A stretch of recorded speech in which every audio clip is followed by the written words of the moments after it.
Ramai pemilik rumah ingat jual rumah itu mudah. Setuju harga, sign agreement, tunggu duit masuk.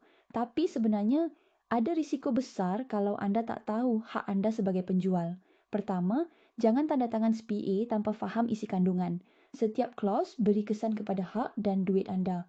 Kedua, ambil perhatian tempoh bayaran pembeli. Standard adalah 3 bulan plus 1 bulan extension dengan faedah. Kalau lewat, anda sebenarnya boleh kenakan penalti.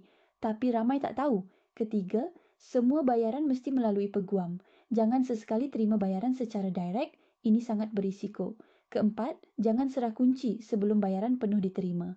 Ini kesilapan paling biasa yang boleh memudaratkan penjual. Saya Oni Fatini daripada Yap and Partners, pakar dalam urusan conveyancing dan transaksi hartanah. Kami bantu lindungi hak anda sepanjang proses jual beli rumah. Kalau anda tengah plan nak jual rumah, pastikan anda buat dengan cara yang betul.